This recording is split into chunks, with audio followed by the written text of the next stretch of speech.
Sonny Donnelly, IFL TV in association with MTK Global. I'm in Cavendish Square today for the first press conference for the British Beef Show, scheduled for February. Isaac Chamberlain versus Lawrence Okoli, a massive dust-up. You know both the boys very well. You sitting on the fence with the knowledge, Mr. FEARON? No, I'm actually not going to sit on the fence. I just want the best guy to win. I know both of the combatants. They're both, you know what I mean? They're my guys, both of them. You know what I mean? I've got love in my heart for both of them. You know what I mean? But Isaac's South London. You know what I mean? He's South London. But Lawrence is a lovely, lovely youth as well. So I wish both guys all the best. But it's called British Beef, right? And we got the two components in this who are actually of African descent, blatantly from African descent. So you have the Congolese of Isaac Chamberlain, and their sauce, what they put on their meat, is called pili pili sauce, right? And then you have the Nigerian of Lawrence Okoli, and what they put on their sauce that they use is called a guse. So it's like, what sauce are you favouring? Is it the aguse or is it the pili pili? Pili pili sounds better. I don't know what tastes like myself. I've never tried it either, so I can't say anything. Yeah? Okay, well. You know, have you tried them? Well, of course I have. But so then you need to try it. I mean, you go hang around with Ted Bammy, then you could eat some of that. But then like like I'm saying, it's like, so it's what sauce you like best. So it's what's going to leave the best taste. And us all being British, we have the best beef. This is the facts. We have the best beef. So we'll see, man.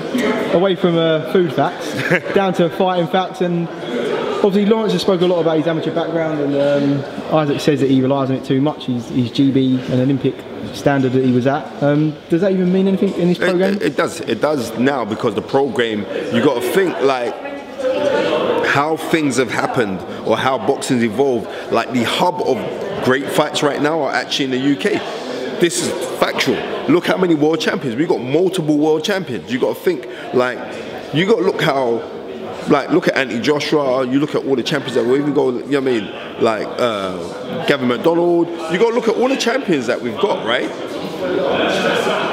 Think of the major guys who are really doing great stuff. They've had great pedigree. The difference in this fight is like, Lawrence accomplished a lot in the amateurs relatively at short spaces of time, where Isaac took it onto himself to go out to America. I remember he was sparring regularly with Deontay Wilder. That's going to show you in good stead. So I don't think Isaac's going to be scared of the punching power of Lawrence Okoli. But I'll speak to Joshua Buatsi, who's a fantastic talent. As far as I'm concerned, Joshua Buatsi is the new Evander Holyfield. And you speak to those guys and I say, well, who do you think is going to win? And Joshua's like, ooh, I don't know. Because the skill of Isaac is fantastic. It's ridiculous. There's a man that studies Mike McCullum, James Toney. This guy's throwback on certain things. But then you look at somebody like a Lawrence Okoli, who's relatively new, right? Remember, just the other day he was flipping burgers in McDonald's and now he's flipping peas. It's mad, right? I'm glad for the guy. I love that. So it's who you like more. And who you like more, you're going to say, would that experience of Isaac Chamberlain take him in better stead because he's the more experienced guy, fighting-wise? But you're saying this, okay, then well, let's break it down then. Who is it Isaac fought? Who's Isaac fought that's remotely like Lawrence Okoli? What? No, and this is no disrespect to, what's his name? Waddy Camacho. Yeah. But seriously, Waddy Camacho could be a little bit long in the tooth himself, right? And Isaac showed in that fight when he popped his arm, and we thought his shoulder come out, we thought that's it, and he carried on fighting. So there's something inside of him that is deep down, it's entrenched inside of him, right?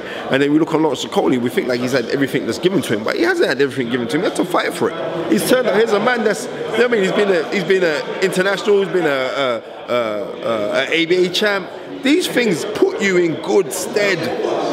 That's why the fight's so great. You know what I mean? So you got to be on it. And on the rules right now, I don't know. I like to see the body language of guys. And like we've got like, we still got 2 months to go. So I like to keep on watching the body language as this fight goes on. But it's going to be a fantastic fight, mate. That's one thing for definite. It's a fantastic fight. And they've gone in early for this fight.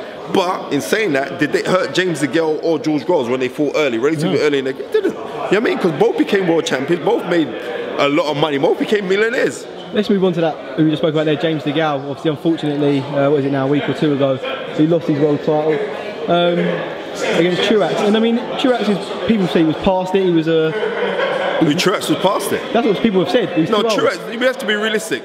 Truax was hand-picked, but let's look at James DeGALE's career. James DeGALE's way far, vastly more better than anything that Truax. Seriously, if James DeGALE was skill levels was to cut off the toenail off of his big toe, would have more skill in it than the whole of Truax, right? But Truax was right place, right time. Look at the things of James DeGALE. He's been injured. Go look at his back-to-back fights. So look at James DeGALE. We'll look at James DeGALE on the reels. James DeGALE. His fight with Badu Jack. Really ultra hard fight. Do you know what I mean? James DeGALE's fight with Porky Medina, hard fight. James DeGALE's fight with Lucien Bute, hard fight. James DeGALE winning a world title, you know what I mean? That was a hard fight. So you go look at James DeGALE. James DeGALE's been in really hard fights, back-to-back hard fights. And you know what happens when you have these back-to-back hard fights? They take their toll on you. And unfortunately, it seems like they're taking their toll on him. Maybe James DeGALE just needs that kind of mental break from boxing. But I know if he desires for it, and the desire is matched coupled with his skill, then James DeGALE will still be the best. Fighter at super middleweight, but maybe the desire is not there. I don't know. I mean, there's a lot of excuses out there why it could have happened, injury and whatnot. The desire's not there, but one of them that I see frequently on the internet was that maybe he should change trainer or change camp. Well, but why is everyone talking about where he should change trainer? Everyone's jumping on this. He's got to change trainer now, right? Check this one out. To me, that's a disrespect to Jim McDonald. Do you understand? I agree, because, I agree. You know what I mean? That's a massive disrespect to Jim McDonald. When he went in there and fought for the world title, as far as I was concerned, right, Jim McDonald done excellent. Do you understand? When he won the world title, Jim McDonald done excellent. When he was going out and beating guys out in America, Jim McDonald was doing excellent. Then all of a sudden now, you got to change trainer. You see when people want to digress in blaming and put the blame and say, it's the trainer's fault? Blame the trainer when you was winning. So everyone jumping on Jim McDonald, I think that's a disrespect. Because Jim McDonald is a very good motivational guy. I've been around him a long time, from the Danny Williams days, from the Takalu days. He's a very good motivational guy. But when you're dealing with the skills of what James DeGALE's got, it's got to be coupled with the fitness, and we know that Jim McDonald is a fitness guy. Everyone knows he's a fitness guy, but he's very technical as well. So don't disrespect Jim McDonald. I think that's wrong to disrespect Jim McDonald. Sometimes it could be down to the fighter's mentality. Fair enough. On the undercard, a fight that I'm really looking forward to, he's back over here again, Carson Jones fighting Ted Cheeseman. I thought Ted looked very good in his last fight. Do you think that's a good test for Ted? Yeah, it is, because and was that light middleweight, right? Yeah. Right. Carson Jones is a danger, man. We saw when he's come over. Who did he fight? Hall. Ben Hall. Ben Hall. Yeah, Ben Hall. He took to school, and he was over here on a holiday. Do you know that? When he took that fight, he was over here on holiday visiting someone. Eddie Hearn saw that, he tweeted that he was in London and said, "Oh, do you want to fight?" And that's how it happened.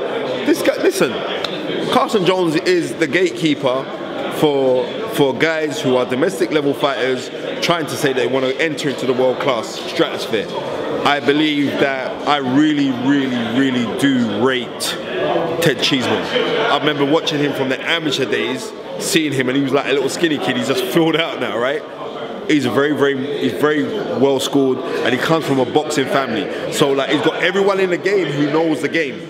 So that's with that, and the best thing about him is he ain't getting a lot of hype behind him. There ain't that really massive push behind him, and that's why I think he just kept his head down, and he's got a very basic style, yeah. But his very basic style is coupled with toughness. That guy's gonna go a long way. Trust me. Fair enough. All right, listen, Spence. It's been 10 minutes. Well, you can cut beasts. I know you can do that. I've got to grab some other people. Yeah. All right, calm down, mate. Hey, what? Sonny, I like your style, man. I like how you guys are coming out dressed and everything else and looking sharp. Keep up the good work, man. Imagine, Sonny, I remember we used to be down the gym every day, being a nuisance. I remember buying you trainers, son. And I'm still doing it now. Exactly. But listen, there's no trainers. It's Christmas, Spence. Love, yeah? Wicked. Have a good Christmas, yeah? Top man, thank you.